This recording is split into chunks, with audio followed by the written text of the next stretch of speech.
നമുക്ക് നേബോ മലയിലേക്കൊന്ന് പോയാലോ? എവിടെയും നേബോ മല അല്ലേ?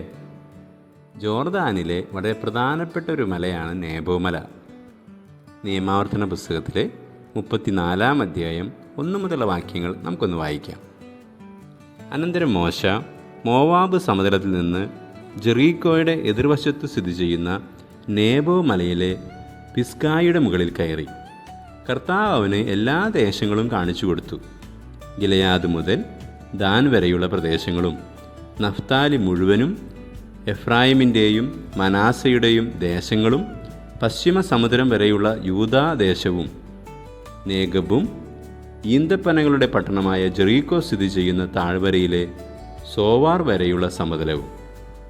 അനന്തരം കർത്താവ് അവനോട് പറഞ്ഞു, നിന്റെ സന്തതികൾക്ക് നൽകുമെന്ന് അബ്രാഹത്തോടും ഇസ്ഹാക്കിനോടും യാക്കോബിനോടും ഞാൻ ശപഥം ചെയ്ത ദേശമാണിത്.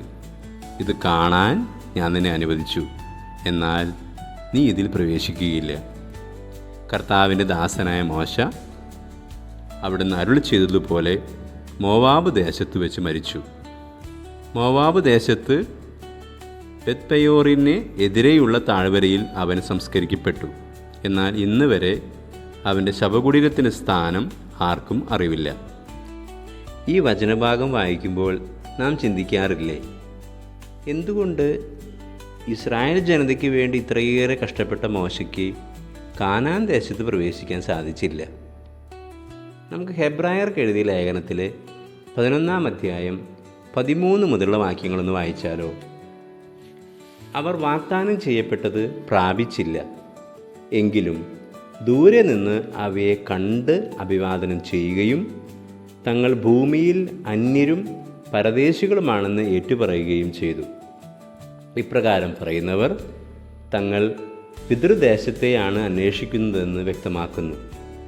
തങ്ങൾ വിട്ടുപോകുന്ന സ്ഥലത്തെക്കുറിച്ചാണ് അവർ ചിന്തിച്ചിരുന്നെങ്കിൽ അവിടേക്ക് തന്നെ മടങ്ങിച്ചെല്ലാൻ അവസരമുണ്ടാകുമായിരുന്നു.